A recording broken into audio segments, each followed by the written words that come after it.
ደስታ ወደ ሩት ህይወት እንዴት ሊመለስ ቻለ? ለምንስ እስካሁን ርቋት በዚህ ሰዓት ሊቀርባት ቻለ? ፋሚሊዎች እጅግ በጣም የሚገርም ነገሮችን እናወራለን። እስከ መጨረሻው ድረስ አብራችሁን እንድትቆዩ ስል በታላቅ አክብሮትና ትህትና ጠይቃችኋለሁ። እና ይከፋኛል የሆነ ነገር ማለት በቃ በዛ እንትን አልነበረ ምን እንደዛ መናገር የነበረብሽና ያ ነገር አናዶኝ ስለሆነ ነው። በቃ ስለምወድሽ የሆነ ነገር ስታረጊኝ በቃ ራሴን መቆጣጠር አልቻልኩም።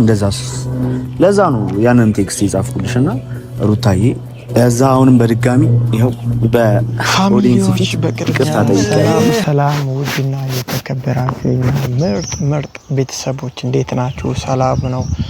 እኛ አለን እጅግ በጣም ደህና ነን። እናንተም ደህናና ሰላም እንደምትሆኑ እጅግ በጣም እርግጠኛ ነኝ። አሁንም ደህንነታችሁ፣ ሰላማችሁ በእጥፍ ድርብ ይብዛልኝ እያልኩኝ ዛሬም እንደተለመደው በአዲስ ነገር ወደ እናንተ መጥቻለሁ። ለዚህ ቤት አዲስ የሆናችሁላችሁም ይህንን ቤት ሰብስክራይብ ማድረጋችሁን እንዳትረሱ ፋሚሊዎች። ይህ ቤት እጅግ በጣም ብዙ ቁም ነገሮች የምንነጋገርበት ቤት ነው። ለብዙ ሰዎች ሼር አድርጉ ቪዲዮዎችን። ዛሬ ያው ደስታና ሩታ ታርቀዋል። እጅግ በጣም ደስ ይላል።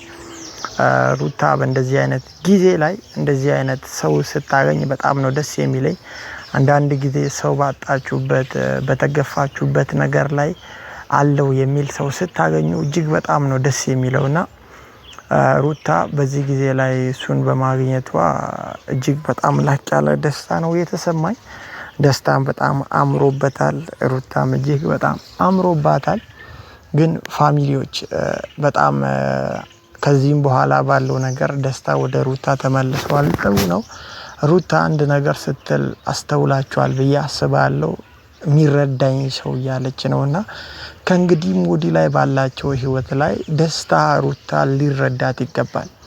መጀመሪያም ብዙ ነገሮችን ያው ፈጥሮ አልፏል። ሁሉም ነገር አልፏል። ግን ከዚህ በኋላ ባላቸው ህይወት ውስጥ በሚሄዱት አካሄድ ውስጥ በሙሉ ትዕግስት የሚባልና ትህትና የሚባል ነገር ያስፈልጋል። እኔ ከዚህ በፊትም ብያለሁ።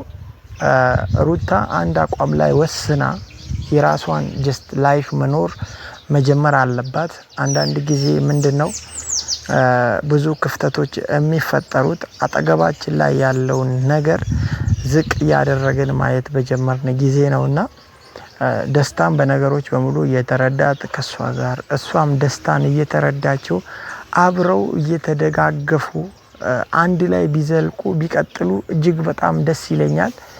ደስታ በመመለሱ ደስ ያላችሁ ኮሜንት ላይ ደስታችሁን ግለጹልኝ እያልኩኝ ቪዲዮና ያለን ሀሳብና አስተያየት እንሰጣለን። እስከዚያው አብራችሁን ቆዩ።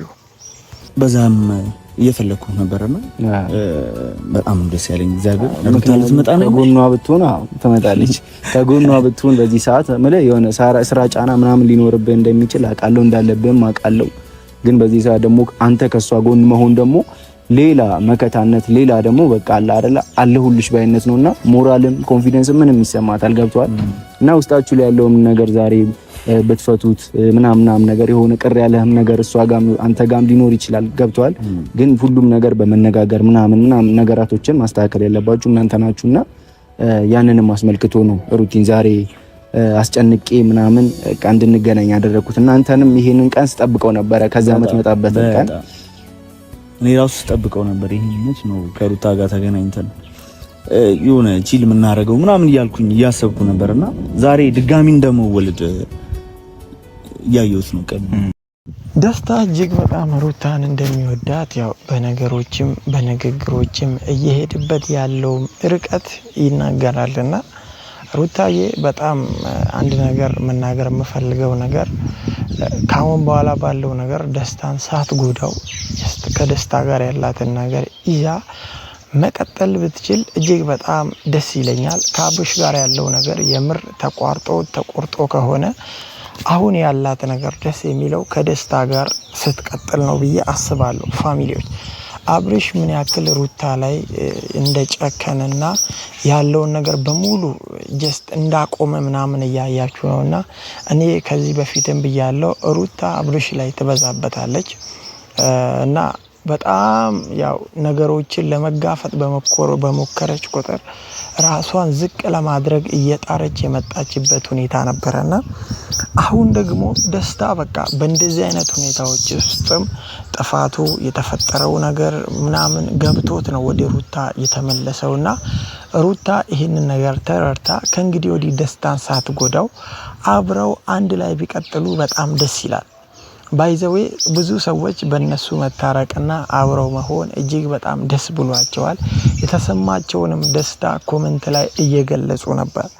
ፋሚሊዎች በጣም ከእንግዲህ ወዲህ ባላት ህይወት ላይ ሩታ ጥንቃቄ የተሞላባት መንገድ መሄድ አለባት። ደስታን ባትገፋው፣ ደስታን ከህይወቷ ሳታስወጣው ነገሮችን ደስታም ደግሞ እሱ እንደፈለገው ብቻ እንዲሆንለትና በችኮልነት ነገሮች እንዲሳኩ እንዲሆኑ መፈለግ የለበትም። ስለዚህ ያለውን ነገር በመነጋገር በመግባባት አንድ ላይ የሚፈጠሩ ነገሮችን በመፍታት በፍቅር እጅግ በጣም በትህትና ነገሮችን አጅስት በማድረግ አብረው ሊዘልቁ ይገባል። በዚህ ጉዳይ ውስጥ ሌላ ሰው እጁን እንዳያስገባ ማድረግ አለባቸው ብዬ አስባለሁ። ከሩታ ጋር አንድም ሊጣሉ የቻሉበት ምክንያት እነ ሜሪ መጀመሪያ ላይ መሀል ላይ እንዲገቡ ስላደረጉ ነው። ሲቀጥል ደስታ ደግሞ እነ ሜሪ ያሉትን ነገር ስላደረገ ጀስት ግጭት ሊፈጠር ችሏል፣ አለመግባባት መጥቷል። ስለዚህ አሁንም ላይ ማንም ሰው መሀላቸው ላይ አያስፈልግም። የራሳቸውን ጉዳይ ራሳቸው መፍታት የሚችሉበት የራሳቸውን ነገር ራሳቸው ማስተካከል የሚችሉበት ህይወት ሲሆን ደስ እያለ ይመጣል።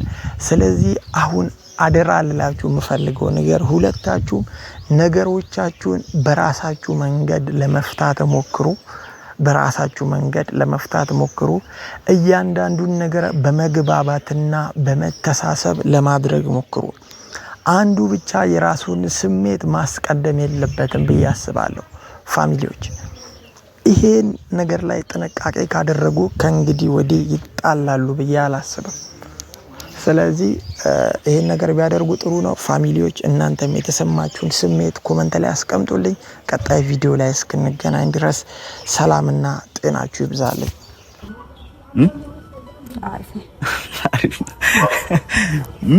የሆነ እኮ እልህ እኮ አለ እኮ ውስጧ ላይ ታውቃለህ። የሆነ ነገር እኮ አለ የለሁበትም። የሆነ አልሸነፍ ባይነት የሆነ የአንበሳ ባህሪ አይነት ውስጧ ላይ ያለ ይመስለኛል። አንዳንዴ መሸነፍ እኮ ይቻላል። አንበሳ መሸነፍ አይወድም፣ ማሸነፍ ነው የለመደው። ለዛ ይሁን ካረጀማ ይሸነፍ ያለ ረጅም ይከታል። ደህና ነህ? እና እንዴት ነሽ? ደህና ነሽ? አለሁ። በዚህ ልክ እኔ ላይ ጨክኛለሽ? እንደ አንተ ራስህ አጠፋህ ለተሰማኸኝ ምሳዳምጥከኝ ባሽ ምን ነገር ለመስማት ጊዜ ሰጣው። አልሰማኸኝም እኮ ደስታ። በዛ ሰዓት እኔ ተናድርኩኝ። እኔ ደግሞ በሰዓት የሚያስፈልገኝ የሚረዳኝ ሰው፣ ነገሮችን ተረጋግቶ የሚያዳምጠኝ ሰው ምናምን ነው የምፈልገው። በሰዓት የሚያደክመኝ ነገር አልፈልግም እና የሆነ ነገርም ለማስረዳትም ሆነ የሆነ ነገር ለማድረግ አሁን ላይ ፈቃደኛ አይደለሁም ስለ ራሴን ማድከም ላይ ብዙ አይደለሁም። ሰውን ለማስረዳት የሆነ ነገር ለማድረግ ምናምን በቃ የተረዳኝ ሰው ይረዳኛል። መረዳት የሚፈልግ እኔ ማዳመጥ የሚፈልግ የኔን ስሜት ማወቅ የሚፈልግ ሰው ቀስ ብሎ ተረጋግቶ ይረዳኛል ብዬ ስለማስብ በቃ ሁሉንም ነገር ተውኩት።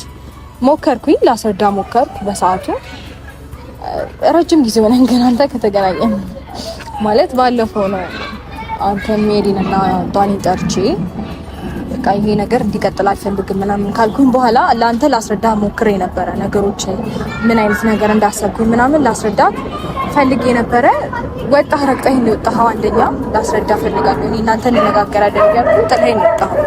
ከዛ በኋላ ከወጣ በኋላ ከነሜሪ ጋር ያለኝን ነገር ከጨረስኩ በኋላ ስደውልልህ አታነሳም ስልክ፣ ቴክስቴን አትመልስም ምናምን ላስረዳ ሞከርኩኝ። ከዛ በጣም የሚያስደብር ቴክስት ጻፍክልኝ። በጣም የደበረኝ ያኔ ነው በነገር ላይ ማለት አልጠበቅኩም ካንተ እንደዚህ አይነት ነገር ጭራሽ አልጠበቅኩም። ከዛ እንዴት አይረዳኝም በሰዓቱ በቃ በደንብ ይረዳኛል ብዬ የማስበውና የምጠብቀው አይነት ሰው አንተ ነህ ከጎኔ። ከዛ በተጨማሪ እሱ ነው። ከዛ በተጨማሪ ደግሞ ላይክ እነሱ ወንድሞቼ ናቸው። እሱ ፈረንጁ ቢኒ ምናምን ወንድሞቼ ናቸው። ከነሱ በተለየ ደግሞ አንተ ትረዳኛለህ በደንብ ከነሱ በተሻለ ይገባሃል ነገሮች ምናምን ብዬ አስብ ስለነበር የተናገርከው ነገር በጣም አስከፋኝ። ሪ ደበረኝ። አይ ሩታዬ ከዛ በቃ አልደውልም አላወራህም ምናምን ብዬ ወሰንኩኝ። ምክንያቱም በዛት የሚረዳኝ የማወራው ነገር የሚገባው ምናምን አይነት ሰው ነው የሚፈልገው። በጣም ነገሮች አድክመውኛል፣ ሰልችቶኛል፣ ምንም ነገር ማለት ነው። ምንም ነገር ለማድረግ አቅም ማባከን አልፈልግም። በቃ ራሴን ማጠንከር፣ ከዛ የተረዳኝ ሰው ማስረዳት፣ ያልተረዳኝን መተው፣ ከልጄ ጋር ጥሩ ታይም ማሳለፍ ብዬ ወሰንኩኝና ነገሮችን ተውኳቸው። እንደዛ ነበር ውሳኔ። ስላገኙ ደስ ብሎኛል። ማለት ደው ነገር ደስ ብሎኛል እኮ ግን ሩታዬ ያው በሰዓቱ እኔም ስሜታዊ ሰው ነኝና ይከፋኛል የሆነ ነገር ማለት በቃ በዛ እንትን አልነበረ ምን እንደዛ መናገር የነበረብሽና ያ ነገር አናዶኝ ስለሆነ ነው